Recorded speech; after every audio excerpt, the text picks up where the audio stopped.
Let's start with the conflict between Armenia and Azerbaijan. These two countries have signed a ceasefire agreement brokered by Russia, ending 6 weeks of fighting. The clashes have centered on the Nagorno-Karabakh region, which is internationally recognized as Azerbaijan, but has been run by ethnic Armenians since 1994. As part of the deal, some ethnic Armenians are being asked to leave their homes, but the animosity runs so deep that people are burning their own houses so ethnic Azerbaijanis can't move in. Tahsin Rabi reports. Ethnic Armenians in the Kalbashar region of Nagorno-Karabakh are burning their houses after a ceasefire was announced with Azerbaijan and Russia on Tuesday, giving Azerbaijan control of that region. Что жизнь 21 лет здесь, отпускайте идти это. Зачем наш Путин так отпустился?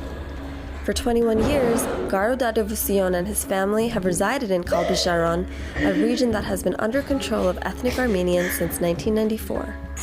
Now the family is packing up their lives and leaving for good.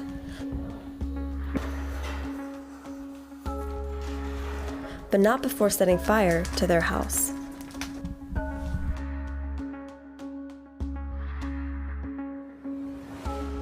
Концерт будет взорвать, зажигать, чтобы мусульманам ничего не осталось. The decades-old conflict between Armenia and Azerbaijan was escalated on September 27th, resulting in hundreds or even thousands of deaths.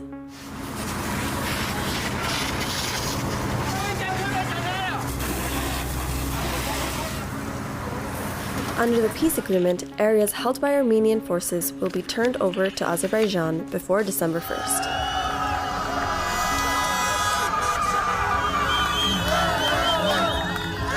Qarabağımız azad oldu. Milletimiz azad oldu. Şükür büyük güne. Şükür ay Allah. The ceasefire announcement came after troops seized control of Shusha, a strategically located and culturally significant city in the region's south. Armenian forces will be handing over control of regions like Agdam, Lachin, and Kalbachar, potentially displacing 150,000 residents.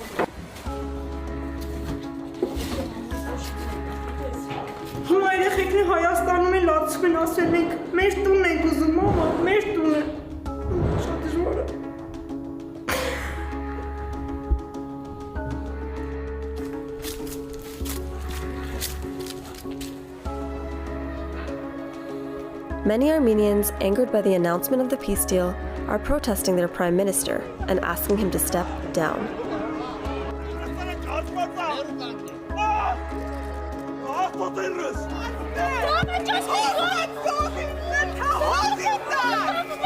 Around 2,000 Russian soldiers have been deployed as peacekeepers for 5 years between regions. But the deal has yet to say anything about the final status of the disputed enclave.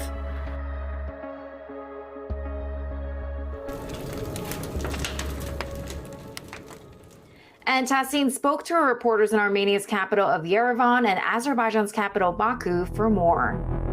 These are some extremely powerful images that we just saw in the video. Can you tell me why a family would be driven to burn down their homes before leaving the area?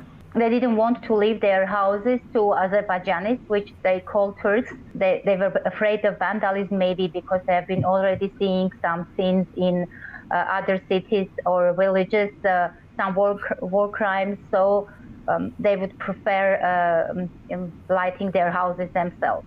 From Azerbaijan's perspective, those Armenians are illegal settlers because Kalbajar and the other districts had no Armenian population before Armenia took control of those areas.